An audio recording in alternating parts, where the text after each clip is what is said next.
Welcome to మాతృక TV.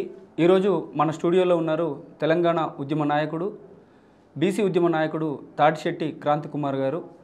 Tadisetti Rajeswara Rao గారి కొడుకైనటువంటి తాడిశెట్టి క్రాంతి కుమార్ గారు బీసీ ఉద్యమంలో ఎలా వచ్చారు, అదేవిధంగా మీ నాన్నగారి ఉద్యమాలలో ఎక్కువగా తెలంగాణ ఉద్యమమే కావచ్చు లేదా వరంగల్ జిల్లా కేంద్రంగా సారా వ్యతిరేక ఉద్యమంలో చాలా యాక్టివ్గా పార్టిసిపేట్ చేశాడని మాకు తెలిసింది. అయితే మీ నాన్నగారు ఎంతవరకు మీకు ఉద్యమంలో సపోర్ట్ ఇచ్చారు, మీరు ఎట్లా వచ్చారు అసలు బీసీ ఉద్యమంలోకి? నా పేరు తాడిశెట్టి క్రాంతి కుమార్ అండి. నేను మీరు అన్నట్టుగా మా నాన్నగారి పేరు తాడిశెట్టి రాజేశ్వరరావు గారు, మా తల్లిగారి పేరు సూర్యకళ.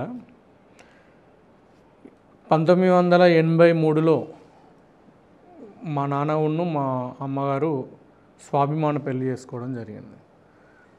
ఒక ఉద్యమ నేపథ్యం ఉన్న వ్యక్తిగా మా నాన్నగారు ఇక్కడ చైతన్యవంతమైన పోరాటాలు ఎన్నో చేసింది.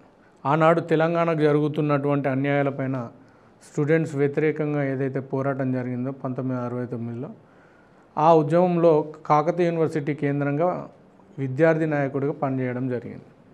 అనంతరం ఆ ఉద్యమం నీరుగారిపోయిన తర్వాత ఇక్కడ సొంతంగా తాపీ మేస్త్రీల సంఘాలని, ఇంకా తెలంగాణ రాష్ట్ర ఏర్పాటు కోసం కొన్ని సంఘాలను ఏర్పాటు చేసి తెలంగాణ ఆంధ్రవాడికి దుబాయ్గా మారుతుందని ఒక సభను ఏర్పాటు చేయడం జరిగింది.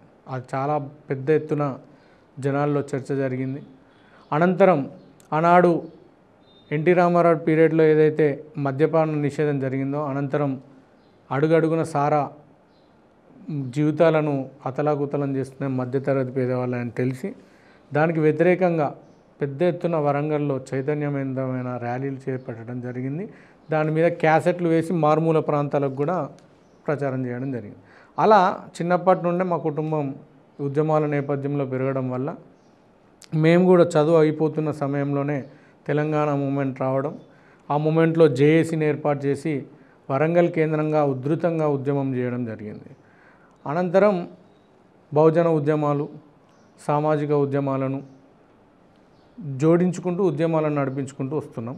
అందులో భాగంగా రాజ్యాధికారమే అంతిమ లక్ష్యం అనే అంబేద్కర్ గారి సిద్ధాంతాల మేరకు మేము కూడా పనిచేస్తున్నాం. ఆ పనిలో భాగంగా ఈరోజు తెలంగాణ వ్యాప్తంగా కామారెడ్డి డిక్లరేషన్ పైన బీసీల హక్కుల కోసం మరోసారి ఉద్యమించేందుకు కార్యాచరణ రూపొందిస్తున్నాం. ఆ బీసీల హక్కులను ఏదైతే కామారెడ్డి డిక్లరేషన్లో రేవంత్ రెడ్డి గారు కర్ణాటక ముఖ్యమంత్రి సిద్దిరామయ్య గారు ఏదైతే డిక్లేర్ చేశారో దాన్ని అమలు చేయాలనేది ముఖ్య ఉద్దేశంతో కార్యాచరణ చేస్తున్నాం. కాంగ్రెస్ పార్టీ అధికారంలోకి రాకముందు బీసీలకు కోసం అని చెప్పేసి కామారెడ్డి డిక్లరేషన్ చేసింది. మరి ఇప్పుడు ఆచరణలోకి వచ్చి అధికారంలోకి వచ్చిన తర్వాత ఇప్పుడు అసలు బీసీలో ఊసెత్తకుండా ఒకవైపు గ్రామ పంచాయతీ ఎలక్షన్లోకి సిద్ధమవుతుంది. దీన్ని బీసీ నాయకుడిగా మీరు ఎట్లా చూస్తారు? వాస్తవంగా మీరు అన్నట్టు ఏ నాయకుడు కానీ, బీసీ నాయకులు కానీ, ప్రజలు కానీ ఏ ఉద్యమాలు చేయలేదు.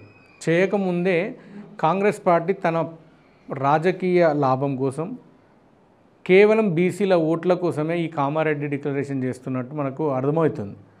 వాస్తవంగా కామారెడ్డి డిక్లరేషన్ జరిగినప్పుడు సిద్దిరామయ్య గారు నా మాటగా చెప్తున్నా, మీరు ఓటేయండి, రేపు ప్రభుత్వం ఏర్పడిన తర్వాత తెలంగాణ రాష్ట్రంలో కులగణన ఏర్పాటు చేసి కులగణన చేస్తూ కులాల వారీగా జనాభా లెక్కల దామాషా ప్రకారం వాటాలను ఇస్తామని చెప్పి, దాంతోపాటు బీసీలకు 42%తో స్థానిక ఎన్నికల్లోకి అవకాశం కల్పిస్తామని, బడ్జెట్లో 20,000 కోట్లను ప్రతి ఏటా బీసీలకు కేటాయిస్తూ తమ పదవీకాలం అయిపోయే లోపల 5 సంవత్సరాలు 1,00,000 కోట్ల రూపాయలను బీసీ సంక్షేమం కోసం ఖర్చు చేస్తామని చెప్పడం జరిగింది.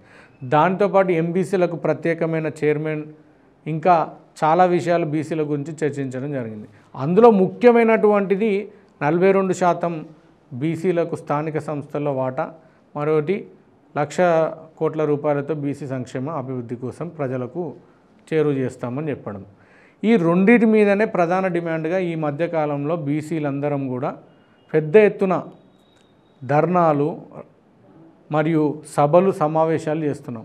గత 3 రోజులుగా మన వరంగల్ కేంద్రంలో కూడా మన చాపర్తి కుమార్ గాడ్కే గారు, హైదరాబాద్లో నాగరాజ్ గారు మరియు పెద్దలు సిద్ధన్న వీళ్ళందరూ కూడా ఆమరణ నిరాహార దీక్ష చేస్తున్నారు. దానికి వివిధ బీసీ సంఘాల నాయకులు కూడా మద్దతు తెలుపుతున్నారు. ఆ పార్టీ ఫిరాయింపులను ప్రోత్సహించను, ఆ ఇంటి మీద వాళ్ళ కాకి ఈ ఇంటి మీద వాలదు అని చెప్పి ఆ ఎన్నికల ప్రచారంలో చెప్పినటువంటి వ్యక్తి మళ్ళీ వాళ్ళ ఫిరాయింపులకు దారి తీసాడు. ఆనాడు టీఆర్ఎస్ చేసినటువంటిదే మళ్ళీ రేవంత్ రెడ్డి చేస్తున్నాడు. దీనివల్ల నష్టము ప్రజలకే జరుగుతుంది.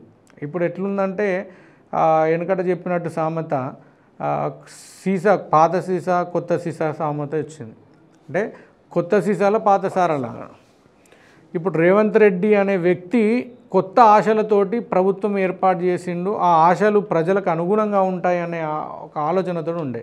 కానీ నామినేటెడ్ పోస్టులో ప్రతి పోస్టు చూడండి సిఎస్ కాంతలు కింది వరకు కింది స్థాయి పోస్టులు అన్నీ కూడా రెడ్లతోటి నింపేసింది. అంటే కాంగ్రెస్ కేవలం రెడ్డిల పార్టీగా మారిపోయిందా, బీసీలను వాడుకొని వదిలేసిందా అనే దాని మీద మేము ప్రశ్నిస్తున్నాం. మీరే ఇచ్చిన హామీ కామారెడ్డిని మళ్ళీ మీరే తుంగలో దొక్కుతున్నారు. ఒకవైపు మీ బీసీ మంత్రి ఏమంటున్నాడు, ఖచ్చితంగా కులగణన చేపడతాం, స్థానిక సంస్థల ఎన్నికల్లో మేము 42% రిజర్వేషన్లను అమలు చేస్తామని ఒకవైపు ప్రకటన చేస్తున్నాడు. మరోవైపు ఎన్నికల సంఘము షెడ్యూల్ని ప్రకటించబోతున్నాం, సన్నాహాలు చేసుకోండి అని చెప్పి వాళ్ళ అధికారులకు, వాళ్ళు కింది స్థాయి వరకు అధికారులకు వాళ్ళు నోటిఫికేషన్ జారీ చేసే ప్రయత్నం కూడా చేస్తున్నారు. మరి ప్రజలు ఎవరిని నమ్మాలి? అటు మంత్రిని నమ్మాలా, ఇటు ఎన్నికల సంఘాన్ని నమ్మాలా? అందుకనే బీసీలు ఇప్పటికైనా చైతన్యవంతమై ముందుకొచ్చి పోరాటం చేస్తే తప్పకుండా మనకు రావాల్సినటువంటి 42% వాటా, వాస్తవంగా బీసీలు ఈ దేశ జనాభాలో 60% ఉన్నారు. కానీ కేవలం కామారెడ్డి డిక్లరేషన్లో వాళ్ళు 42 ఇస్తామన్నారు కాబట్టి దాని మీదే మనం ఫోకస్ చేస్తున్నాం. వాస్తవంగా 60% మనకు బీసీలకు ఇవ్వాల్సిన అవసరం ఉన్నది. ఎందుకంటే బీసీలు ఎకనామికల్గా ఈ దేశానికి ట్యాక్స్ల రూపంగా ఈ దేశానికి ట్యాక్స్ల రూపంగా 60% ట్యాక్స్లు మనం బీసీలే కడుతున్నాం. అలాంటప్పుడు బీసీల సంక్షేమానికి కేవలం 1%, 2% మాత్రమే వాళ్ళ బడ్జెట్లో కేటాయిస్తుంది. ఎంత అన్యాయం! దీని మీద మనం మాట్లాడాలి, చర్చ జరగాలి. జరిగినప్పుడు నిజంగా బీసీల వాటా బీసీలు తేలాలంటే కులగణన చేపట్టాల్సిన అవసరం ఉన్నది. కేవలం కాంగ్రెస్ పార్టీ కేవలం రెడ్ల కోసమే ఉంది, రెడ్లకు మాత్రమే ఇప్పుడు నామినేటెడ్ పదవులు ఇస్తున్నారు అని చెప్పేసి అంటున్నారు. అంతేకాకుండా మరి గతంలో చూసుకున్నట్టయితే గతంలో ఉన్న BRS government SC ST sub plan పేరుతో డబ్బులు కేటాయించినప్పటికి కూడా ఆ డబ్బులు వినియోగించినటువంటి పరిస్థితి లేదు. కానీ ఇప్పుడున్నటువంటి కాంగ్రెస్ పార్టీ మళ్ళీ బీసీల కోసం సప్లాన్ తీసుకొచ్చి ప్రత్యేక కమిటీ వేసి డబ్బులు కేటాయిస్తే గతంలో చేసిన ప్రభుత్వాలే చేయనటువంటి పరిస్థితి మళ్ళీ కాంగ్రెస్ పార్టీ బీసీల కోసం చేస్తుందనేటువంటి గ్యారంటీ కానీ నమ్మకం కానీ ఉందా? మీరు అన్నట్టు గత ప్రభుత్వం కూడా ప్రజల్ని మోసం చేసిందనే కదా వాళ్ళని దించేసింది. మళ్ళీ వీళ్ళు కూడా అదే మోసం చేస్తే వాళ్ళకు కూడా తగిన బుద్ధి చెప్పడానికి ప్రజలు సిద్ధంగా ఉన్నారు. ఇప్పటికే ప్రజల్లో ఒక చర్చ జరుగుతుంది. ఎందుకు తెచ్చుకున్నాం ఈ ప్రభుత్వాన్ని, ఏం సంక్షేమాలు రావట్లేదు, పెన్షన్లు సరిగ్గా రావట్లేదు, ఇప్పటివరకు కొత్త పథకాలు ఏవి కూడా అందట్లేదని ఒక పెద్ద ఎత్తున చర్చలు జరుగుతున్న గ్రామాల్లో పోతే అసలు మంత్రులను ముఖ్యమంత్రులను తిట్టి పోస్తున్నారు ప్రజలు. ఇంత దారుణమైన పాలన మేము చూడలేను. అప్పటికే నియంతృత్వ పాలనను మనం చూసినాం. దాన్ని చర్మగీతం పాడాలని మనలాంటి వాళ్ళు కంకణబద్ధం కట్టుకొని మనం కొత్త ప్రభుత్వం ఏర్పాటు చేయడానికి మనం ఒక భాగస్వాములమైనాం. ఆ భాగస్వాములే కొత్త ప్రభుత్వం ఏర్పాటు చేయడంలో మనం అంత పాత్ర కూడా పోషించినాం. అయినప్పటికీ మనలాంటి వాళ్ళకి గుర్తింపు లేదు పార్టీలకు కానీ మనం చేసే ఉద్యమాలకు కానీ. అలాంటప్పుడు వీళ్ళు న్యాయం చేస్తారన్న నమ్మకం నాకు లేదు. ఎందుకంటే ఆల్రెడీ మనం తమిళనాడులో చూసామండి, వాళ్ళు చేశారు, చూపెట్టారు. 60% పైన రిజర్వేషన్లను అమలు చేసిండ్రు, చూపెట్టిండ్రు. అదొక మనకు దిక్సూచిగా ఉన్నది తమిళనాడు. దాన్ని చూసుకొని మనం పక్క రాష్ట్రమే కదా, దాన్ని చూసుకొని మనం చేయొచ్చు. మరి ఎందుకు చేయలేకపోతున్నాం అంటే చిత్తశుద్ధి లేదు. కేవలం మాటల వరకే ఇది మా హామీలు ఇస్తున్నారు, ఆ తర్వాత మర్చిపోతున్నారు. బీసీలు కూడా సోయిలో లేరు అనే విషయాన్ని వాళ్ళు గమనించి బీసీల ఓట్ బ్యాంకును ఉపయోగించుకోవడం కోసమే వాళ్ళు కామారెడ్డి డిక్లరేషన్ చేశారు. మీరు అన్నట్టు నిధులు కేటాయిస్తారు. ఆ కేటాయించిన నిధులను దారి మరలించి మళ్ళీ వేరే పథకానికో వేరే దానికో ఉపయోగించడం సర్వసాధారణమైంది. ఎందుకంటే మన స్వతంత్రం వచ్చినప్పటి నుండి ఇప్పటి వరకు కూడా బీసీలకు న్యాయం చేసిన పార్టీ ఏది కూడా లేదు. బీసీలను వాడుకొని వదిలిన పార్టీలే తప్ప బీసీల పేరు మీద ఓటు బ్యాంకును చేసుకునే పార్టీలే చూసాం. కానీ బీసీలకు సంపూర్ణ న్యాయం చేసినటువంటి పార్టీలు ఏవీ లేవు. మొన్న బీహార్లో కూడా మీరు చూసుకున్నట్టయితే నితీష్ కుమార్ గారి నేతృత్వంలో అక్కడ లల్లు ప్రసాద్ యాదవ్ గారి తనయుడు ఆయన కూడా కలిసి మద్దతు ఇచ్చి అక్కడ కులగణన చేపట్టారు. అక్కడ సంపూర్ణ కులగణన చేసి కులాల వారీగా రిజర్వేషన్లను ఏర్పాటు చేశారు. ఆ రిజర్వేషన్లను ఆమోదించి దాన్ని సుప్రీంకోర్టుకు కూడా పంపించడం జరిగింది. దాంట్లో ప్రత్యేకంగా బీసీలో ఉన్న వెనుకబడ్డ కులాలు ఏవైతే ఎంబీసీలు ఉన్నాయో వాటికి ప్రత్యేక చట్టాన్ని కల్పిస్తూ వాళ్ళకి ఇంకా ఎక్కువ అవకాశాలు కల్పించాలని కూడా ఆ చట్టంలో ఉన్నది.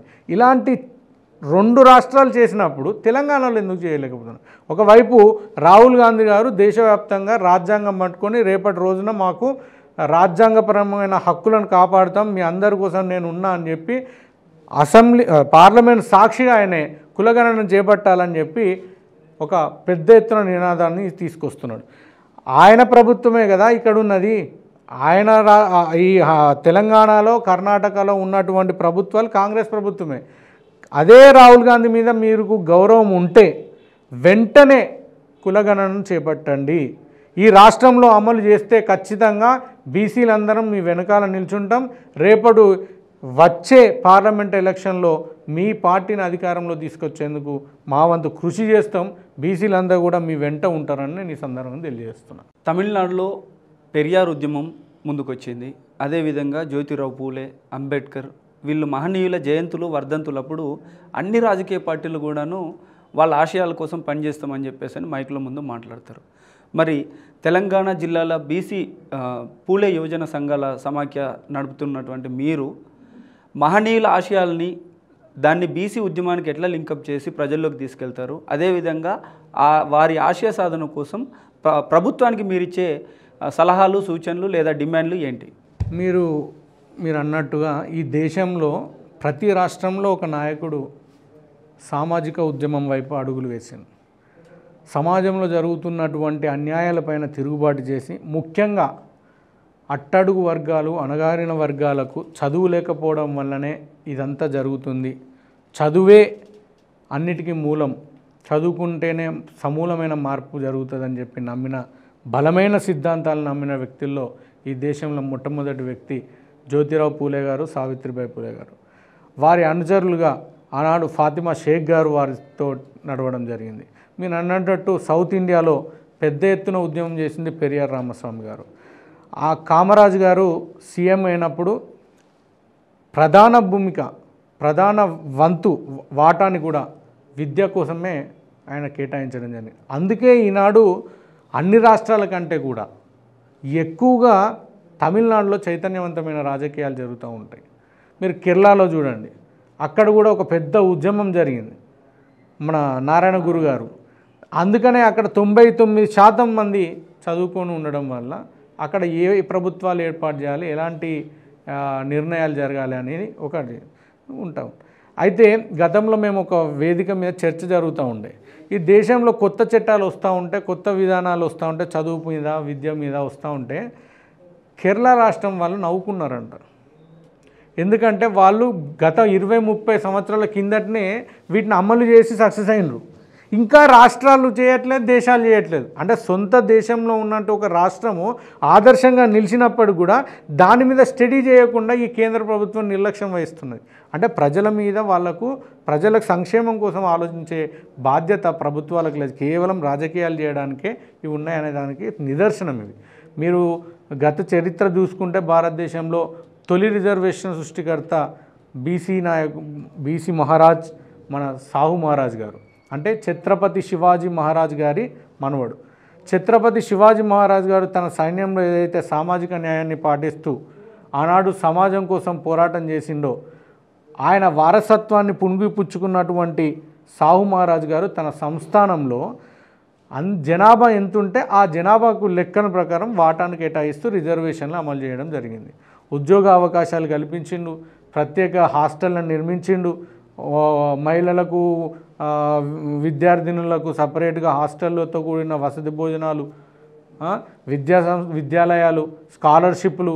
అంబేద్కర్ లాంటి వ్యక్తి చదువుకోవడానికి కూడా స్కాలర్షిప్ అందించినట్టు మహోన్నత వ్యక్తి మన సాహు మహారాజ్ గారు. ఇలా దేశం మొత్తంలో కూడా ఏదో ఒక రూపంలో చైతన్యవంతమైన పోరాటాలు జరిగినాయి. దాని పుణ్యమానే ఈరోజు మనలాంటి వాళ్ళు ఈ సమాజంలో ఒక స్థాయిలో ఉన్నాం, మాట్లాడగలుగుతున్నాం, రాజకీయాలు చర్చిస్తున్నాం. కొంతవరకు మనలోని కొంతమంది రాజకీయాలను శాసించే స్థాయికి కూడా ఎదుగుతున్నారు. ఇది అన్నిటికీ కారణం అంబేద్కర్ గారు రాజ్యాంగంలో పొందుపరిచినటువంటి హక్కుల ద్వారానే మనం ఇవన్నీ కూడా సాధించుకుంటాం. ఆయన కూడా ఒక మాట చెప్పాడు, అల్టిమేట్లీ మనము రాజ్యాధికారం వైపే వెళ్ళాలి. The only master key to open all the locks and ఒక్కటే, అది పొలిటికల్ కీ, అదే పొలిటికల్ పవర్ అని చెప్పారు. ఇక ఆయన బాటలో మనం నడవాల్సిన అవసరం ఉన్నది. ఈ దేశ రాజకీయాలు ఎప్పుడు చూడండి, అంబేద్కర్ గారి లేకుండా దేశ రాజకీయాలు అనేవి జరగవు. దేశంలో రాజకీయాల కోసం అంబేద్కర్ గారిని వాడుకుంటూనే ఉన్నారు ఇప్పటికీ. సో అలాంటి వాతావరణం మన దేశంలో ఉన్నది కాబట్టి నేను కూడా డిమాండ్ చేస్తున్నాను, ఎస్సీ ఎస్టీ బీసీ మైనారిటీలు అందరూ కూడా కలిసికట్టుగా ఈ ఉద్యమానికి మద్దతు పలకాలి. మందకృష్ణ మాదిగ గారు ఈ మధ్య వర్గీకరణ వాళ్ళ కళ అది నెరవేర్చుకున్నారు. ఆయన కూడా ఈ పోరాటానికి మద్దతు పలకాలి. ఎందుకంటే మనందరం ఒకే గూటి పక్షులం కాబట్టి మీరు మేము కలిస్తేనే రాజ్యాధికారం వైపు వెళ్తాం. కాబట్టి మీరు మా వెనకాల ఉండాలి, మాకు మద్దతు తెలపాలని కూడా ఈ సందర్భంగా కోరుకుంటున్నాను. ఇప్పుడు మీరు క్రాంతి గారు మీరు చెప్పినట్టు అంబేద్కర్ గారి నుంచి మొదలుకుంటే సాహు మహారాజు వరకు, నారాయణ గురు, పెరియార్ ఈవి రామస్వామి, వీళ్ళందరూ కూడా ఈ దేశంలో మనుధర్మ శాస్త్రాన్ని, మనువాదాన్ని వ్యతిరేకించినటువంటి వాళ్ళు. కానీ వాళ్ళ దేశంలో బీసీలే మనువాదాన్ని, మనుధర్మ శాస్త్రాన్ని ఎక్కువగా ఆచరిస్తున్నటువంటి వాళ్ళు. మరి వీళ్ళను ఇటువైపు చైతన్యపరుస్తూ బీసీ ఉద్యమాల వైపు ఏ విధంగా నిర్మాణం చేస్తారు? దీనికోసం మీ సంఘంగా కావచ్చు లేదా బీసీ ఉద్యమ నాయకుడిగా మీరు ఎటువంటి ప్రయత్నం చేస్తూ ఉన్నారు? ఆనాటి పరిస్థితుల్లో అంత పెద్ద ఉద్యమం చేయడం అనేది అసలు సామాన్యులకు అందలేని విషయం. పెరియార్ రామస్వామి గారు ఒక నాస్తిక ఉద్యమాన్ని నిర్మించారు. వారు నిర్మించడం వలన ఈనాటికి కూడా దక్షిణాది రాష్ట్రాల్లో తమ హక్కుల కోసం, ద్రవిడ సంస్కృతి కాపాడుకోవడం కోసం ఎన్నో ఉద్యమాలు జరుగుతున్నాయి. చైతన్యవంతమైన నాయకులందరూ కూడా దాని మీద ఆలోచనలు చేస్తున్నారు. జ్యోతిరావు పూలే గారు కూడా తన గులాంగిరి పుస్తకంలో దశావతారాల చరిత్ర గురించి చెప్పడం జరిగింది. అవి ఎలా పుట్టాయి, దానివల్ల మనం ఎలా నష్టపోయాము, మీరు అన్నట్టు మనుధర్మ శాస్త్రం వల్ల మనం ఏ విధంగా నష్టపోయాం, ఈ కులాలు ఎలా ఏర్పడ్డాయి, కులాలు ఏర్పడడం వల్ల మనుషులు విడిపోయినాం, ఈ విభజించి పాలించడం వల్ల మనం ఐక్యమత్యం కాలేకపోతున్నాం, మనం పోరాటాలు చేయలేకపోతున్నాం, మన హక్కులను సాధించుకోలేకపోతున్నామని అంబేద్కర్ గారు, పూలే గారు, పెరియార్ గారు వాళ్ళు ఆనాడే చెప్పడం జరిగింది. అయితే ప్రజల్లో చైతన్యం రావాలంటే అది అంత ఈజీ కాదు. ఎందుకంటే ఈరోజు డబ్బు విపరీతంగా పెరిగిపోయింది. ఒకవైపు నార్త్ నుండి వస్తున్నటువంటి ఈ కొత్త విధానాలు, కొత్త ఆలోచనలు, ఒకప్పుడు బతుకమ్మ ఆడితే మనం కేవలం బతుకమ్మలు మన ఆడబిడ్డలు చప్పట్లతోటి ఆడుకునేవాళ్ళు. ఇవాళ డీజే సిస్టంలతోటి కోలాటాలు ఆడుకుంటూ కొత్త విధానాలు వస్తాయి. అలా ఒక కల్చర్ మీద ఇంకో కల్చర్ డామినేట్ చేసుకుంటూ వస్తున్నాయి. ఇలాంటి వ్యవస్థ, కొత్త విధానాలు మనోళ్ళు ఇంకా పుణిగిపుచ్చుకుంటున్నారు. సో ఇలాంటి వాతావరణంలో మనం మనుధర్మానికి వ్యతిరేకంగా మాట్లాడాలంటే కొంతవరకు చైతన్యం కాలేకపోతున్నారు జనాలు. కాబట్టి దీని మీద ప్రజల్లోకి ఒక చర్చ జరగాలి. నిజంగా మనకు జరిగిన అన్యాయాల మీద వాళ్ళకు ఏర్పడాలి. ఎందుకంటే సమాజం మారిపోయిందన్న. ఇట్స్ కంట్రీ మొత్తం కూడా గ్లోబలైజేషన్ వైపు వెళ్ళిపోయింది. జనాల్లో చదువుకుంటున్నారు, ఉద్యోగాలు చేసుకుంటున్నాం, మా జీవితం మేము బతుకుతున్నాం అనే ఆలోచనకు వచ్చేసిండ్రు. మీలాంటి వాళ్ళు, మాలాంటి వాళ్ళు, సామాజిక బాధ్యతలు ఉన్నటువంటి జర్నలిస్టులో మాట్లాడుతున్నాం. కానీ మిగిలిన వాళ్ళు ఎక్కడ కూడా ఈ విషయాల మీద, వాళ్ళకి జరుగుతున్న అన్యాయాల మీద కూడా చీమ కుట్టినట్టు కూడా లేవు. అలాంటి వాళ్ళు చైతన్యం కావాలంటే విద్యా వ్యవస్థలో మార్పులు రావాలి. ఆ విద్యా వ్యవస్థలోనే నా సైంటిఫిక్ నాలెడ్జ్ అనేది ఇంప్లిమెంట్ చేయాలి. సైంటిఫిక్ నాలెడ్జ్ ఇంప్లిమెంట్ చేస్తే ఖచ్చితంగా మనం అనుకున్నట్టు కొత్త విధానాలు మారుతాయి. పెరియార్, పూలే, అంబేద్కర్ విధానాలు ముందుకు వస్తాయి. కేంద్రంలో బీజేపీ ప్రభుత్వము ఎకనామికల్లీ వీకర్ సెక్షన్ పేరుతోటి రిజర్వేషన్ తీసుకొచ్చింది. అంటే అగ్రవర్ణంలో ఉన్నటువంటి పేదల కోసం, ఓసీల కోసం ఒక సెక్షన్ తీసుకొచ్చింది. అయితే దీనివల్ల ఎవరికి లాభం జరుగుతూ ఉన్నది, ఎవరు నష్టపోతూ ఉన్నారు, ఎవరి వాటా ఎవరికి పోతూ ఉన్నది? సంపూర్ణంగా మీకు ఒక విషయం చెప్తున్నాను. ఈ దేశంలో కులగణన చేయక ముందుకే మనం ఎంతమంది వాటా అనేది మనందరికీ తెలుసు. ఈ దేశంలో ఫస్ట్ ఓసీలు అనబడే వ్యక్తులు ఈ దేశంలో 6.5% ఉన్నారు ఇప్పుడు. ఆ తర్వాత మైనారిటీలు 5 నుండి 7% ఉన్నారు. మనకున్నటువంటి ఎస్సీ ఎస్టీ సోదరులందరూ కూడా 23% ఉన్నారు. సరే వాళ్ళ జనాభా 25 ఏంది, వీళ్ళు మైనారిటీలు 8% పెరిగినారు, ఓసీలు 7% పెరిగింది అనుకుందాం. వీళ్ళందరిని తీసేస్తే 60% వరకు బీసీలు అయితే ఉన్నారు కదా. దీనికి కొత్త కులగణన చేపట్టాల్సిన అవసరం లేదు కదా. ఈ 60% మెజారిటీ ప్రజలు ఎవరైతే ఉన్నారో వారి వాటాన్ని వాళ్ళకి ఇవ్వకుండా వాళ్ళు కట్టే పన్నుల మీద ఈ దేశాన్ని నడిపిస్తూ వాళ్ళకి అన్యాయం చేయడం ఎంతవరకు సమంజసం? ఎకనామికల్గా ఈ దేశానికి వెన్నుముక్కైనటువంటి బీసీలను పూర్తిగా అణగదొక్కబడుతున్నారు, వాళ్ళను వెనుకకు నెట్టవేయబడుతున్నారు. మీరు అన్నట్టు రెండోసారి అధికారంలోకి వచ్చినటువంటి బీజేపీ ఈడబ్ల్యూసీ కోటా కింద 10% రిజర్వేషన్లు తీసుకొచ్చింది. 7% ఉన్నటువంటి ఈ ఓసీలు ఎవరైతే ఉన్నారో అందులో వీకర్ సెక్షన్ కేవలం 1 నుండి 2% మధ్యలోనే ఉంటారు. వాళ్ళకు 10% ఇస్తే అంటే రాసిన ప్రతి ఒక్కళ్ళు కాంపిటేటివ్ ఎగ్జామ్లో ఉన్న ప్రతి ఒక్కరికి అర్హత పొందినట్టే, వాళ్ళు పాస్ అయినంటే జాబ్ వచ్చినట్టే. ఇంత దుర్మార్గమైనటువంటి ఆలోచనను మనం ఎట్లా స్వాగతిస్తాం?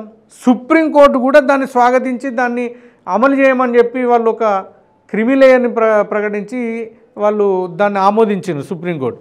దీనివల్ల నష్టపోయేది ఎవరు? ఎస్సీలు తమ వాటా ఉన్నది రిజర్వేషన్ పరంగా, రాజ్యాంగ పరంగా వాళ్ళకి హక్కులు ఉన్నాయి కాబట్టి ఎస్సీ ఎస్టీలకు ఎలాంటి ప్రమాదం లేదు. కానీ బీసీలే ఎక్కువగా నష్టపోతున్నారు అనేది బీసీలకు తెలియట్లేదు. మొన్న ఇటీవల మన పోలీసు ఉద్యోగాల కోసం రిక్రూట్మెంట్ జరిగినప్పుడు కూడా ఒక వ్యక్తి ఎస్టీకి సంబంధించినటువంటి వ్యక్తికి కొన్ని మార్కులు వచ్చినాయి, ఓసీకి సంబంధించినటువంటి వ్యక్తికి తక్కువ మార్కులు వచ్చినా కూడా తనకే రిక్రూట్మెంట్లో జాబ్ వచ్చింది. ఒకప్పుడు ఎస్సీలను ఓసీలు తిట్టేవాళ్ళు, కానీ ఇప్పుడు ఓసీలను ఎస్సీ ఎస్టీ బీసీలు తిడుతున్నారు.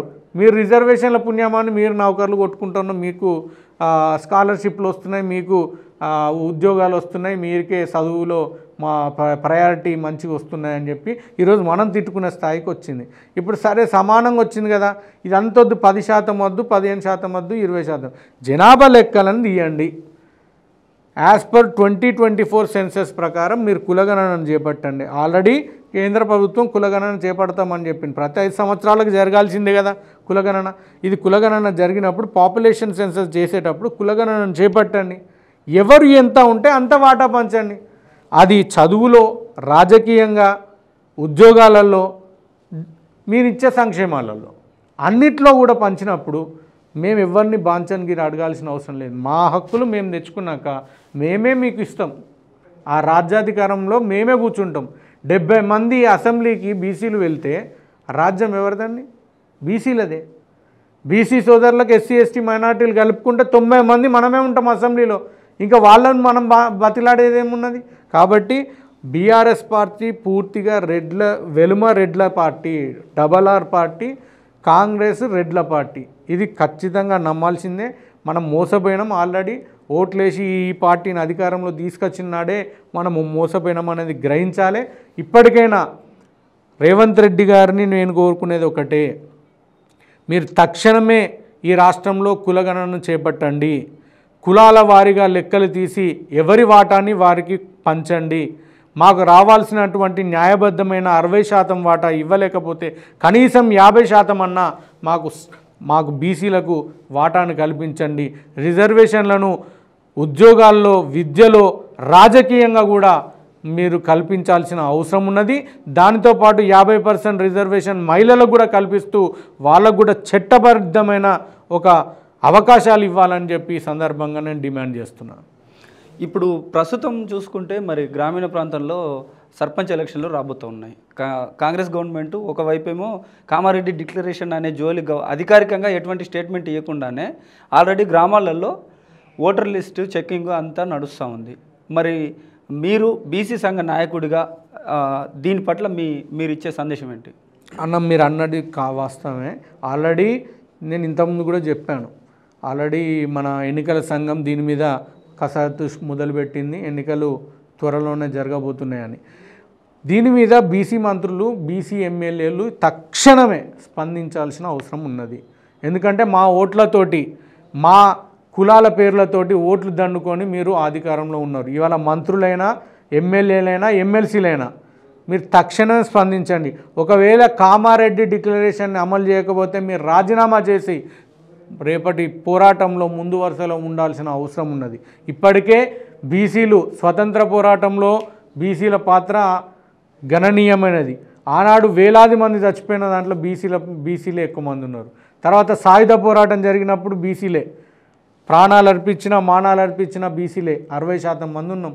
కాబట్టి బీసీలే ఎక్కువగా నష్టపోయినాం. ఆ తర్వాత మలిదశ ఉద్యమంలో శ్రీకాంతాచార్యతో మొదలు పెడితే అందరూ కూడా బీసీలే దాదాపుగా చనిపోయిన వాళ్ళు. అంటే త్యాగాలంతా బీసీలు అయ్యి భోగాలంతా ఓసీలు అవుతున్నాయి. కాబట్టి నేను ఇప్పటికైనా ఈ రాష్ట్రంలో ఉన్నటువంటి మంత్రులను బీసీ మంత్రులను హెచ్చరిస్తున్నది ఏంటంటే తక్షణమే కామారెడ్డి డిక్లరేషన్ పైన మీరు ముఖ్యమంత్రిని ఒప్పించి ఒక డిమాండ్ని చూపెట్టండి. ఎందుకంటే మనోళ్ళు నిరాహార దీక్ష చేపట్టి 6 రోజులు దాటుతున్నా కనీసం స్పందించట్లేదు ప్రభుత్వం. కాబట్టి మీరు తక్షణం స్పందించండి. మొన్న ఓబీసీ అడ్వకేట్ జేఏసీ నిర్వహించినటువంటి సభలో బీసీ మంత్రి అయినటువంటి పొన్నం ప్రభాకర్ గారు ఆల్రెడీ మాకు డబ్బులు కేటాయించారు, కులగణనను చేపట్టబోతున్నాం, తక్షణమే ఆ కులగణన జరిగిందంటే మేము ఈ కామారెడ్డి డిక్లరేషన్ కూడా అమలు చేసే ప్రయత్నం చేస్తామని చెప్పి కూడా వాళ్ళు స్టేట్మెంట్ ఇచ్చింది. దానికి మేము స్వాగతిస్తున్నాం. కానీ ఇక్కడ అమలు జరుగుతుందా జరగదా అనే విషయం మీరే చెప్పాల్సిన అవసరం ఉన్నది. ఎందుకంటే ఒకవైపు ఎన్నికల సంఘం ముందు దూసుకుపోతున్నది, మీ పని మాత్రం ఇంతవరకు మొదలు కాలేదు. కాబట్టే దాని మీద మేము అనుమానం వ్యక్తం చేస్తున్నాం. ఇప్పటికైనా ప్రభుత్వం తరపున ఒక స్పష్టమైన హామీ మాకు రావాలని మేము కోరుకుంటున్నాం. ఇంకోటన్నా బీసీ ఉద్యమాల గురించి చెప్తున్నాం. ఈ దేశంలో 3 ముఖ్యమైన కమిషన్లు ఏర్పాటు చేసిండ్రు. కాకా కలేకర్, తర్వాత బీపీ మండల్, తర్వాత రోహిణి కమిషన్. మీ అందరికీ తెలుసు 27% రిజర్వేషన్లు రావడానికి కారణం బీపీ మండల్ గారి కమిషన్. ఆనాడు వీపీ సింగ్ గారు ఈ కమిషన్ ఆమోదించి 27% బీసీలకు వాటాను కల్పిస్తూ రిజర్వేషన్లను అమలు చేశారు ఈ దేశంలో. మీ అందరికీ తెలిసిన విషయమే. అయితే కాకా కలేకర్ గారి కమిషన్ని కావాలనే పక్కకు పెట్టారు. బీసీలు నష్టపోయారు, ఈ జాతులు వెనుకబడి ఉన్నారు, వీళ్ళకి అన్ని విధాలుగా మనం ప్రోత్సహించాలని చెప్తే ఆయన కమిషన్ని కొట్టేసిండు, పట్టించుకోలేదు. బీపీ మండల్ గారికి ఎప్పుడైతే మొరార్జీ దేశాయ్ గారు వారు ముఖ్యమంత్రిగా ఉన్నప్పుడు బీపీ మండల్ గారి ఆధ్వర్యంలో కమిషన్ ఏర్పాటు చేస్తే దాన్ని కాంగ్రెస్ ప్రభుత్వం ఆనాడు ఇందిరాగాంధీ కూడా దాన్ని అమలు చేయకుండా పక్కన పెట్టింది. వీపీ సింగ్ గారు వచ్చిన తర్వాత ఈనాడు మనకు బీసీలకు రిజర్వేషన్ పితామహుడు ఎవరైనా ఉన్నారంటే బీపీ మండల్ గారు.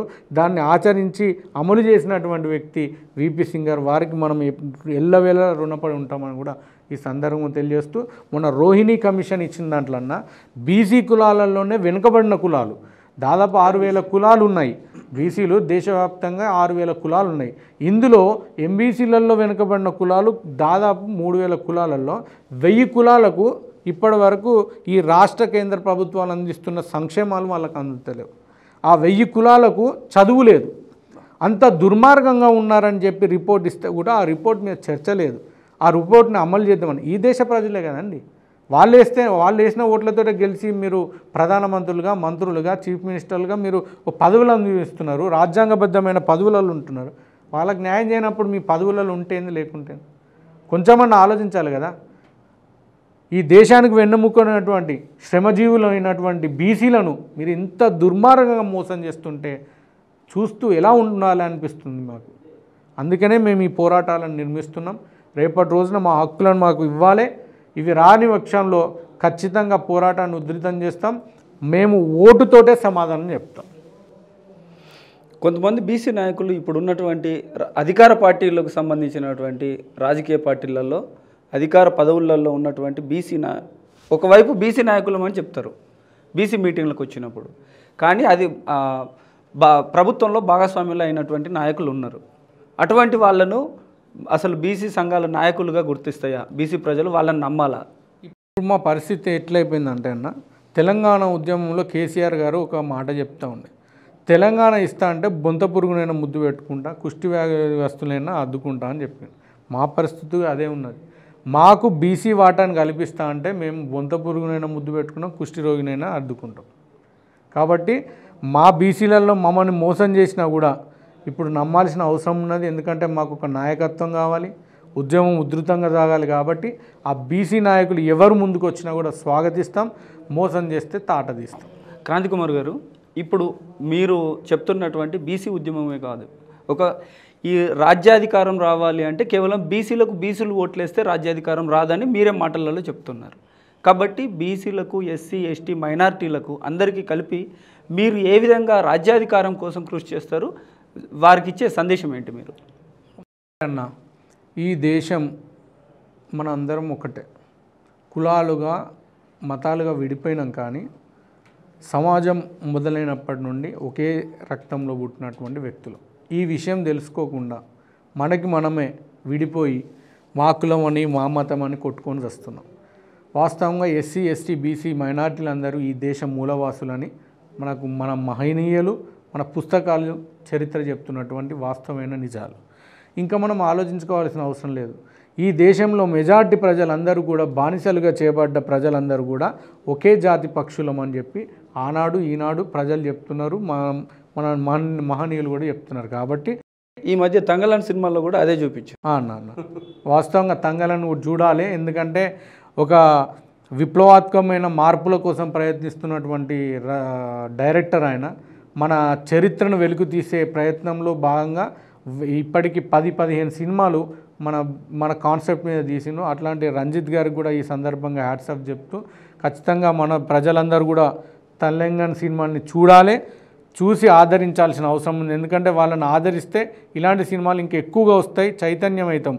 ఇప్పుడున్నటువంటి రొమాన్స్ సినిమాలు, ఫైటింగ్ సినిమాలు, కేజీఎఫ్ స్టైల్ మోడల్ సినిమాలను హిట్ చేయడం కాదు, చరిత్ర తెలిపేటువంటి సినిమాలను కూడా హిట్ చేస్తే ఖచ్చితంగా రేపటి రోజున సమాజం మారుతుంది. ఎందుకంటే మా నాన్న చెప్తూ ఉండేది, ఒక మనిషి ఆటతోటో, పాటతోటో, మాటతోటో మారుతారని.